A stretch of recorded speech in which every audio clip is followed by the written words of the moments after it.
কয়েক টুকরা, কয়েক পিস চিকেনের পিস ছিল, ঝোলালা তরকারি, ওখান থেকে আমি নিয়ে নিয়েছি। এই যেটাকে একটু প্রেজেন্টেবল করে দিচ্ছি। তারপরে দিয়ে দিলাম তেজপাতা, আর দিয়ে দিলাম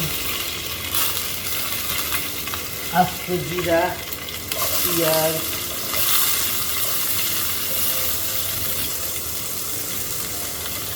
মশলা সবই দেওয়া আছে, মশলা দেওয়া লাগতেছে না। আমি একটু আলু দেওয়ার জন্য একটু লবণ দিয়ে দিচ্ছি।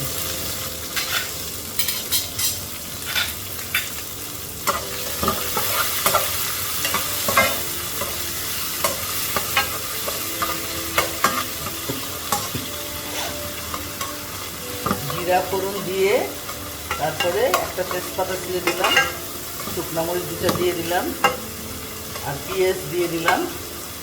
এখন আলুটাও দিয়ে দিচ্ছি, আলুটা একটু সিদ্ধ হওয়া দরকার।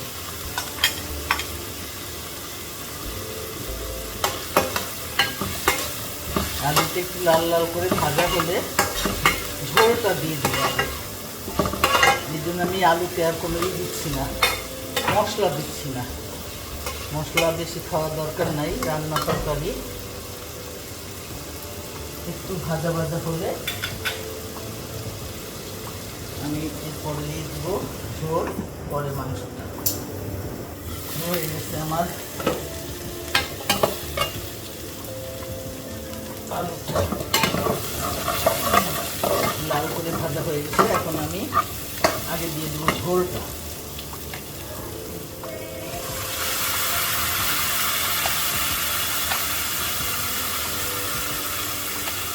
আমাদের ডিফেন্সের বোর্ডদের অনেকেই খোঁচা মেরে কথা বলে যে বাবা তোমরা তো অনেক শান্তিতে আছো, অনেক সুখে আছো, কিন্তু আসল গোপন কথাটা আমি আজকে বলি। আমাদের এই শান্তি সুখের পিছনে অনেক বড় কষ্টের জার্নি আমাদের পোহাতে হয়েছে। একদম শুরু থেকে আমরা এইভাবে গোজামিল দিয়ে আমরা সংসার করেছি, কারণ এতে আমাদের স্ট্যাটাসও ধরে রাখতে হয়, কিন্তু হাজবেন্ডরা যেই বেতন পায় সেই বেতনে চলা মুশকিল। এই দিনে তো সম্ভবই হতো না, অনেক আগের কথা, সেই জন্যই বলছি। তারপরে ওই সময় আমরা এরকমভাবেই একটু এটা সেটা করে ম্যানেজ করতাম আর কি, সোজা কথা। লবণটা দেখে নিই, ঠিক আছে।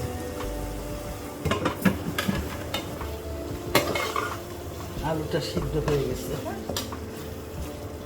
এখন আমি ওই মাংসটা দিয়ে দিচ্ছি। একটু পানি দিয়ে ধুয়ে দিব সামান্য বাটিটা। যা বলছিলাম, নতুন বন্ধুরা যারা নতুন সংসার করছো তাদের জন্য আমার একটা লেসন, আমার জীবন থেকে নেওয়া, যে তোমরা হাজবেন্ডকে সুখী করতে হলে নিজেকে ওইভাবে তৈরি করতে হবে। আমার আব্বা বিয়ের পরপরই একটা কথা বলে দিয়েছিলেন যে মা, cut your coat according to your cloth. কারণ আমার অনেক বড় ফ্যামিলি ছিল শ্বশুরবাড়ির, এখন এক হাজবেন্ডের উপরে অনেকের দায়িত্ব ছিল, আমাকে ওইভাবে চলতে হয়েছে। সেই আলোকেই তোমাদের বলবো সংসার সুখী। এখন আমি আল্লাহর রহমতে অনেক ভালো আছি, ওই কষ্টের ফলেই আজকে আমি সত্যিকার অর্থে তোমাদের দোয়ায় আল্লাহ আমাকে ভালো রেখেছেন। তো তোমরাও চেষ্টা করবা হাজবেন্ডের মন বুঝে চলতে, যত কম খরচ করে সংসারটাকে সুন্দর করা যায় ততই সে হাজবেন্ড সুখে থাকবে, খুশি থাকবে যে না আমার ওয়াইফটা আমার অল্প খরচে সংসারটা চালিয়ে নিচ্ছে, আমাকে বার্ডেন দিচ্ছে না। এখন অনেক আছে, অনেক মেয়েরা আছে, আমার আজকে চুড়ি লাগবে, কালকে গয়না লাগবে, পরশু এটা লাগবে, লিপস্টিক, নেল পালিশ, এগুলো তো আমরা তখন করি নাই, করতে পারি নাই, বুঝে চলেছি। সেই জন্য তোমরাও চেষ্টা করো বুঝে চলার। ঠিক আছে, আমি একটু তেলটা ভাসলে নামিয়ে নেব। হয়ে গেছে আমার চিকেন কারি। একটু গরম মশলা দিয়ে দিলাম। এই গরম মশলাটা মানে কি, এটা আমার বাসায় তৈরি করা। ধরো এটার মধ্যে আমার এলাচ, দারচিনি, তেজপাতা, জয়ফল, জয়ত্রী এসব মিশিয়ে একটু তেলে গুঁড়া করে রেখেছি। এটা হাতের কাছে থাকলে যখন তখন কাজে লাগে। আলুটা হয়ে গেছে, টেস্টও ঠিক আছে। আমি চুলাটা বন্ধ করে দিচ্ছি। এখন আমি পরিবেশন করব।